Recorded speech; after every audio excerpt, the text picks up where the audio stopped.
Another blood-red sunset and yet another moon face, and still another 100 miles to my next resting place. Driving down the road, eyes on the horizon.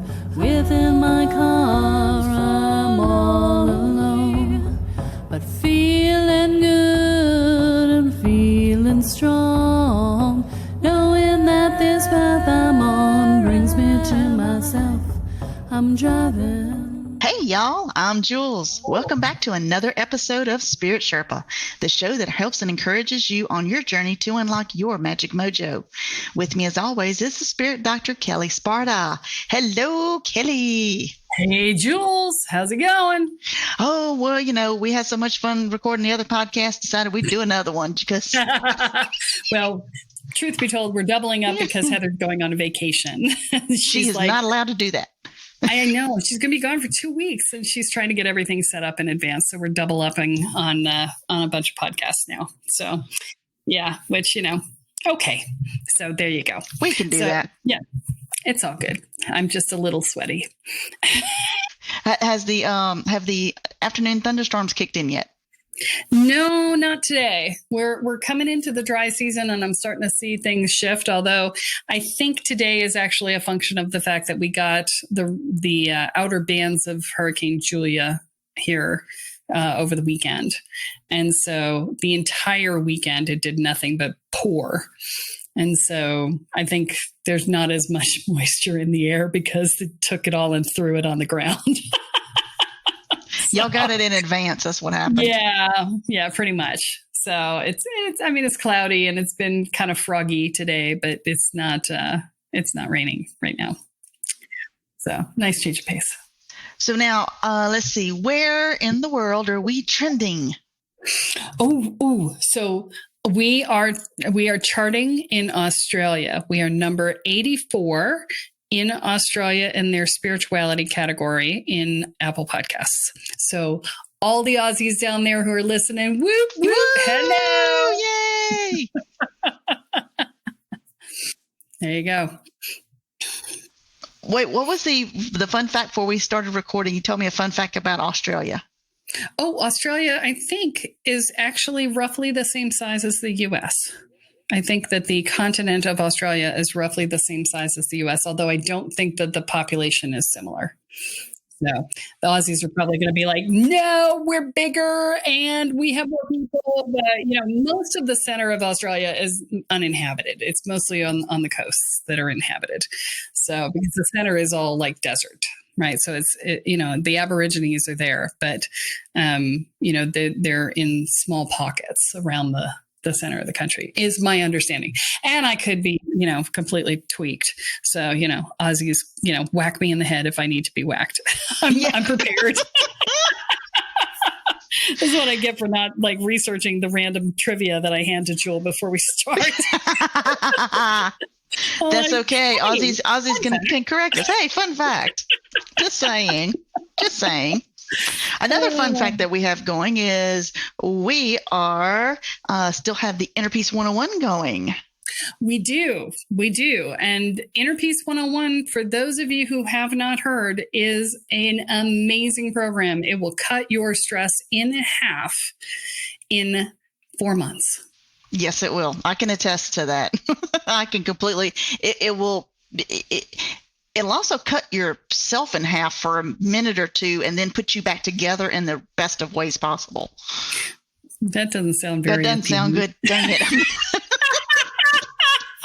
I was trying to think of the military thing, like they have to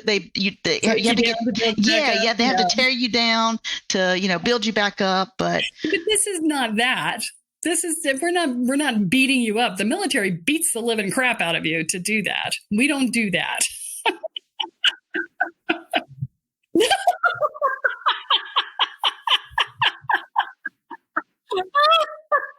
You sure this is not the Sex Magic episode? Oh my God. Yeah. Okay. Yeah. You've definitely found your stride, woman. All right. So no, Inner Peace 101 is not at all. Oh my God. inner peace is actually a very kind and gentle process.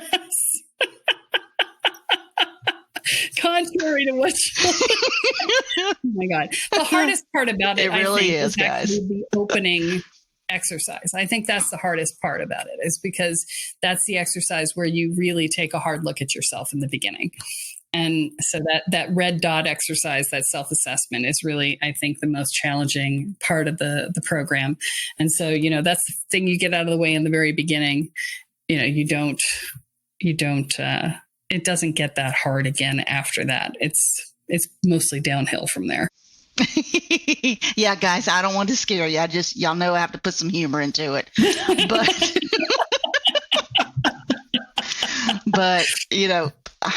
But having gone through it myself, I am completely different on the coming out of it than I was going into it. I mean, I found my self-confidence because that was lost a few years, few years. And basically, as I was told, I went to a group psychic reading public. And they said, yeah. She says, well, kind of how they're showing me is that, those old like teams of horses that used to pull the carriage. Well, you were behind the carriage in the mud and the muck, and they were dragging you through all of that. And she was like, not literally. She was like, I'm not talking about, but figuratively, this is what you've been doing in your life. I'm like, I never thought about it that way, but pretty much, yep, that's what it is. And so she says, yep. And now when you've had enough, and you have no problem telling people no. And I said, yep, you're absolutely correct. And part of my journey was actually going through that and actually learning no is a complete sentence, and actually believing it, and, and not settling and not going, who, little old me? Yeah, bitch, here I am. So, and here she is. Here I am. Yeah. So, awesome. Yeah, so that was very transformational for me, So how do they sign up for the Inner Peace 101? Well, so we really haven't said much about it yet. So the purpose of the program is to get you to address your things that keep you from feeling safe. It's about finding energetic and emotional safety. And so it walks you through fear, anxiety, worry, dread, self-doubt, inner and outer judgments, and it helps you build a foundation of self-support and courage. And if that sounds like something that might be appropriate for you, if you're living with any of those things, then you can go to the website at kellysparta.com, click on the online programs at the top, pick Inner Peace, or, if you scroll down, it's on the homepage too, and you can just click there and sign up for a discovery call with Heather. Heather will walk you through what it takes to be in the program and how that works. And that'll be how it goes. So we'd love to talk to you about it. We do it in a small group setting. So you only have, max 15 people in a group, which means you really get a chance to dive in and get some support and it's not an anonymous environment. You really get to do the work with personal support from your coach, who's Stephen. Yeah. Stephen from the Shaman in Training and the Shaman. We just did another one with him recently too. Another episode. Yeah. So all of that. So you can tell we really, rehearse this, right? Exactly. We're like all over the place. Anyway, it's an amazing program. The testimonials are stunning. Jules, a living testimonial right here. But I get excited about it. I do. Yeah, it's awesome. So sign up if you're interested. And what are we talking about today? Well, today we are going to finish up a series that we've been doing using the Right Magick for the right application. This will be installation number 4 of 4. Are we going to get through all of them? Yes, we are. We're going to do this. A long list. All right. And I told you we had to keep this one to half an hour. So I know. So we're going to dive in. Get on it. All right. So the first group has to do with love. Okay. Yes. So how do I deter unwanted affections? How about you say no? Okay, that was easy. What? No is a complete sentence? I think I just said that a little while ago. Yeah. So, and this is, so just as a reminder for those of you, if this is your first episode or you haven't heard one of these using the Right Magick for the Right Application episodes, these were all questions that Jewel had at the very beginning of her process that she wrote down. Yeah, 2 years ago or 3 years ago now. Yeah, something like that. It's close. Yeah. And so she wrote all of these down. And some of these, what I said to her was some of this stuff there's magic for, and some of it there's not. The very first thing to deal with an unwanted affection is to tell the person to stop. You have to understand the context. We are brought up as, okay, I'm in Louisiana. Y'all remember with the accent.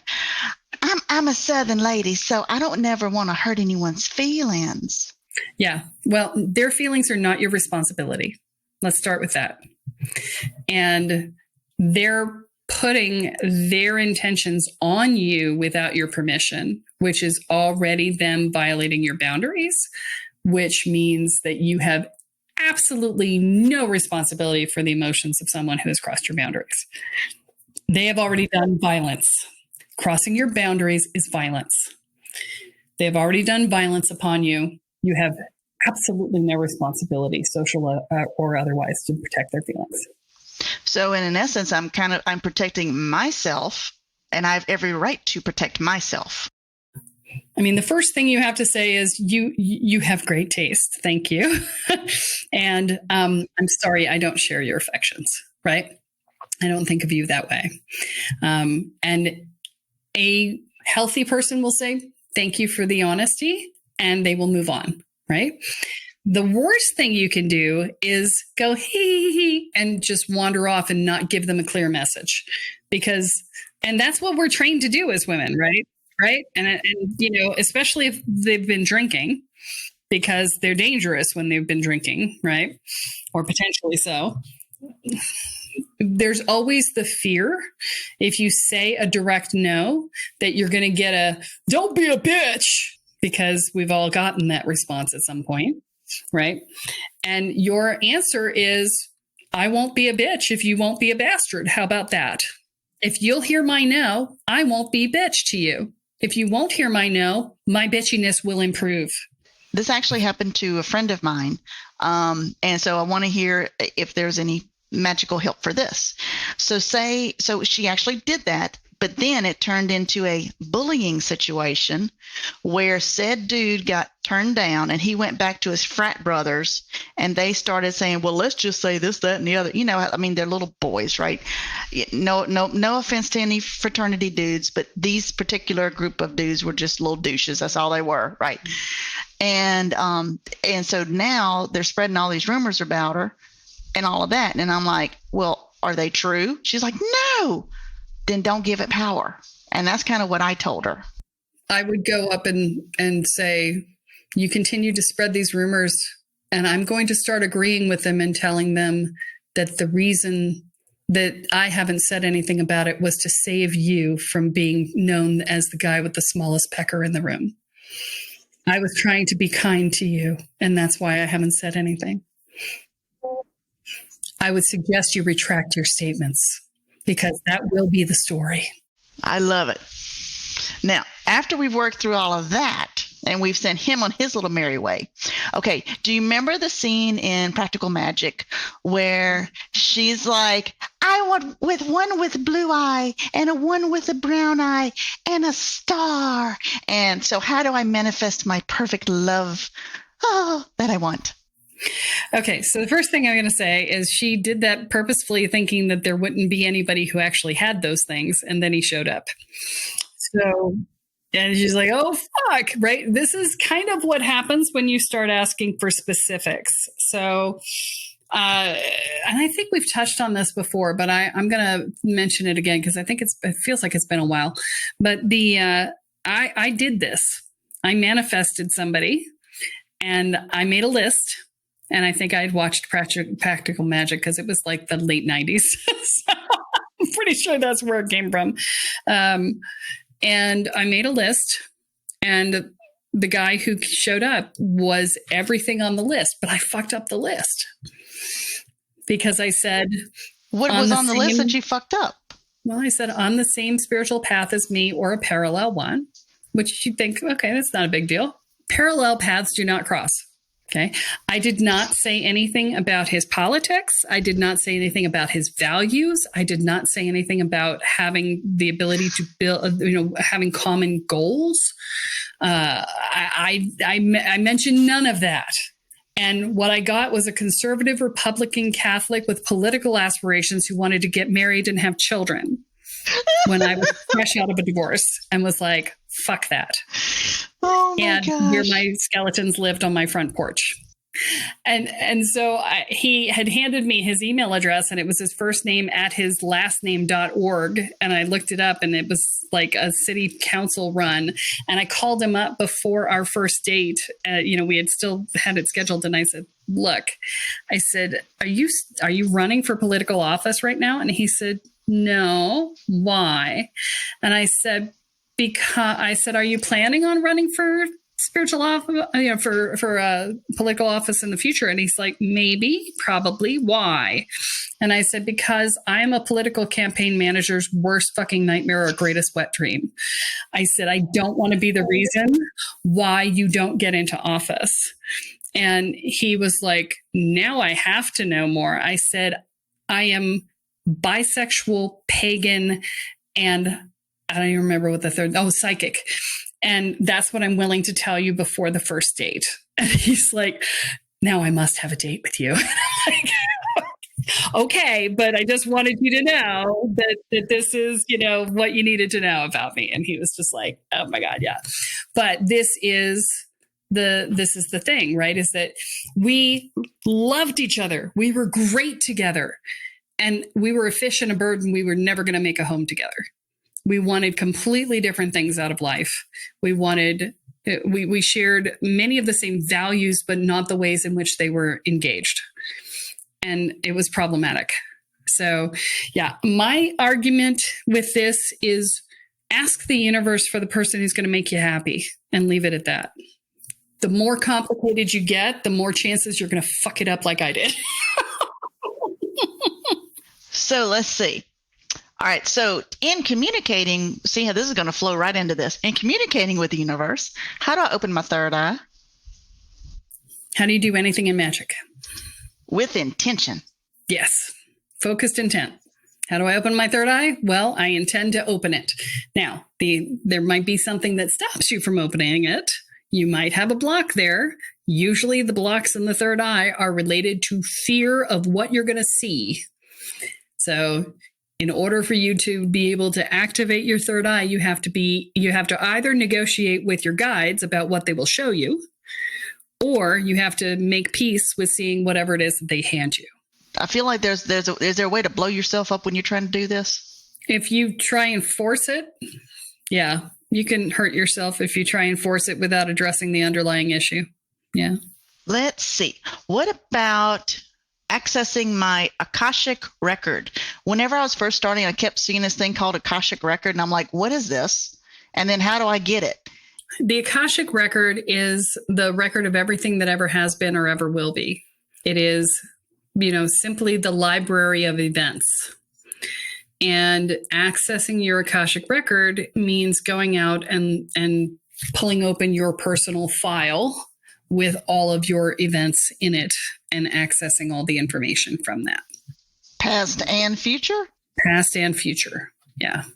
So, a lot of people go to Akashic readers so that the readers can do that for them. I can access other people's Akashic records. I don't access my own because sometimes when you see your own future, because I used to be able to see my own future, right? And I shut it down. And the reason I shut it down is for two reasons. One is it scared the living crap out of me because I was not the person I would become.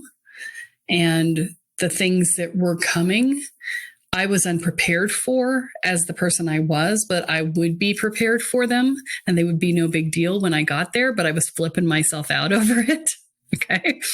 Okay. And oftentimes people can't get out of their own way to see what's actually there. And so that's two reasons to not do that. So on kind of still on the Akashic records, what I was researching was, accessing your Akashic records to see what kind of not trauma, maybe it was trauma, but things that need to be healed from your past lives or anything like that. Is that in there too? Yeah, it's in there. You can do it that way. Is there a different way to kind of do that? Okay, so here's the thing, right? What I find is that especially when people are starting out, they're all like, oh, I want to know who I was in a past life. And it's all based in curiosity and fun, right? That approach is exactly the wrong approach for a healing purpose. You've got to stay out of curiosity. I typically tell people, unless it shows up, don't go looking for it. And the reason for that is because inevitably you make up a story in your head and then you try and find a way for that to fit. And then, you're like, oh, well, that wasn't what I thought. And then I'm disappointed that I wasn't anybody important, or, it's like, there's all this ego shit that comes up around past life stuff. What do you mean I wasn't Nefertiti? What? Right. I'm certain I was Joan of Arc. Everybody thinks that they were somebody famous. I swear to God. And in some ways we all were, right? Because we're all part of the one, right? We're all part of the one, but that doesn't mean that you have the wound from that process. It may have already been healed, and now you're looking at something that actually, quite literally, now doesn't exist. So now you're on a wild goose chase. All right. Okay, let's see. Okay, so what about repairing a damaged friendship? I've heard there's a lot of spells and potions out there about that one. Like you can make a little charm or something. Absolutely, if you want to do black magic. Remember the definition of white versus black magic.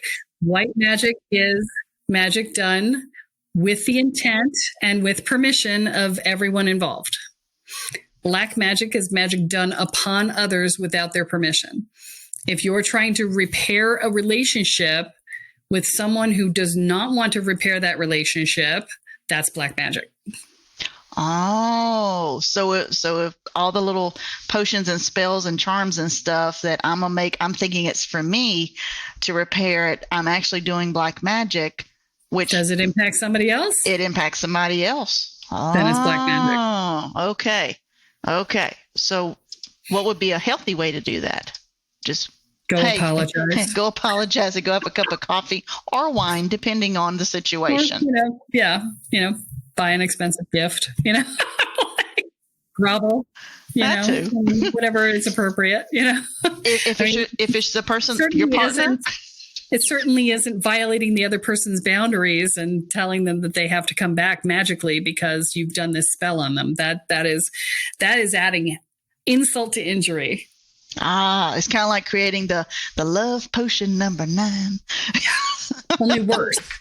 Because love potion number 9 is on somebody who may or may not even knowing you exist, whereas this is on somebody who has actively said, I don't want you in my life anymore. I don't think I want to do that one. No, I'm going to leave that one alone. That'd really blow your ass up. All right. The karma on that one sucks. And it's probably coming straight from the person that you did it on. So, and if they're energetically aware, they will know that you did that shit and you will pay. I promise you. Okay. We're going to avoid that one. Don't do that one, kids. Okay. So let's see. Last 2. How do I bring in customers into my business, like customers that I want, with money, and then when I get so good in my business, how to bring customers into my business, and then I'm going to do so good as a salesperson, I'm going to get that promotion that I want. So bringing the people into your business, the first piece of that is magnetizing. So assuming that you're not doing the marketing, this sounds like you're a salesperson. Like a salesperson. Yeah. So you're a salesperson in somebody else's process, right? So if you're not doing the marketing, then it's all about magnetizing, and it's all about seeing. So as a salesperson, you're probably making commission.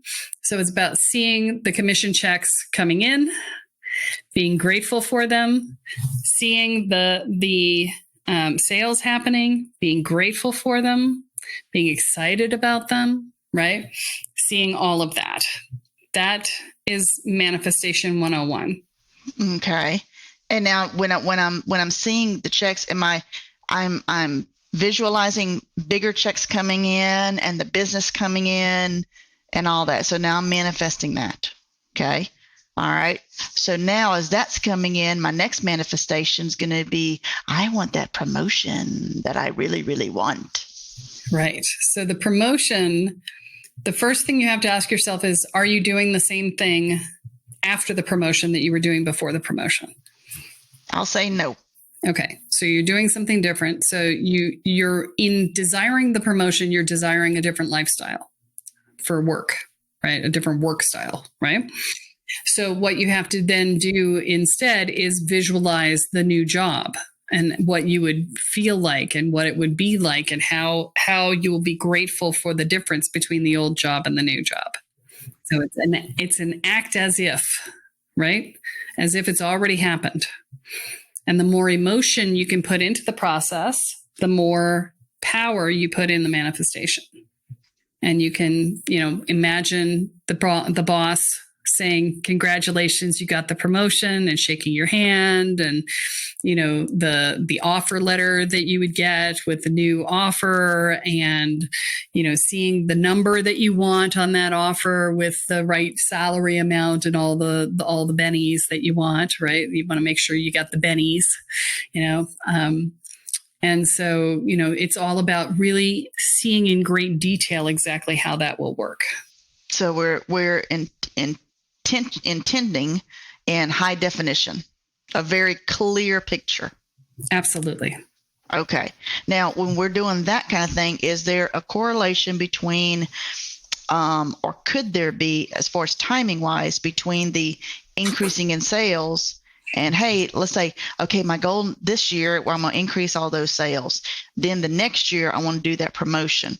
Or do I not set a timetable on it because the universe has something else in mind? Well, and this is the funny thing about sales, right? If you're too good of a salesperson, they are not going to promote you because... Damn, that kind of defeats that. They don't want to give up your production, right? So you also have to look at are these two goals in alignment with one another? Because in this case, they're not. And the likelihood is if you're making all that extra buck from the extra sales you're making, the salary is going to be a cut and pay when you get the promotion, if you get the promotion. So then you have to think about, and this is what we do sometimes, right? We make mutually exclusive goals and we don't realize that we've done it.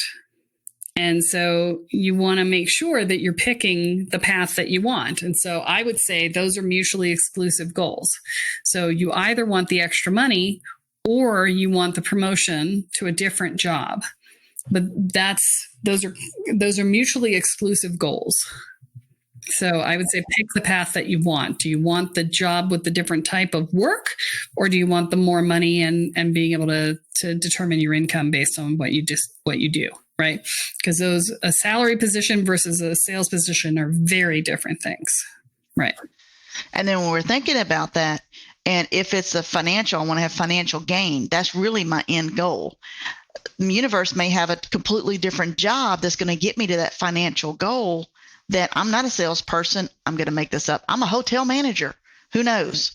Or you're running your own business, or you got an inheritance, or, you're suddenly, you made best friends with a billionaire who just wants to drive you around and do shit with you and he'll pay your way. It could come from any path, right? So you want to be clear what your actual goal is, not the how of how you think you're going to get there. Well, and that completes my list of things. Yay! We did it! All right. Yay! Which is good because my laptop's almost out of power. That's what I figured. All right. So Inner Peace 101, y'all go sign up for the discovery call. Talk to Heather. She'll help you through the process. Sign up for the newsletter. Keep in touch with us with everything so that y'all know what's going on. Kellyism. Kellyism for the day. Yes. What is your Kellyism? Before you go to magic, work with the other people. Try just relating. That's the Kellyism for the day. Not everything needs to be solved with magic. There are many different ways to solve it. That's right. Take the easiest path. And a bottle of wine goes a long way, just saying. A lot of things go a long way. Yeah. An honest apology goes a long way, right? It does. So, yeah. So, sign up for the mailing list. We send out information and, things that I talk about all the time on the mailing list. Every week you get information about all the different things that I've put out and content and TikToks and recordings and interviews I've done on other people's podcasts. There's huge amounts of content on the newsletter. Sign up. It's on the homepage of the website. If you wait 30 seconds, you will get a pop-up. Or you can download the Boundaries for Empaths program for free and hit the mailing list that way. Either way, that'll get you there. And it's free, all free. Well, that's all that we have for this week, folks. Tune in next time when Kelly adds another chapter into your guide to energy, magic, and the spirit world. I'm Jules, here with Kelly Sparta, and you have been listening to Spirit Sherpa. So long, everyone. Bye. Driving down the road, eyes on the horizon. Within my car, I'm all alone, but feeling good and feeling strong, knowing that this path I'm on brings me to myself. I'm driving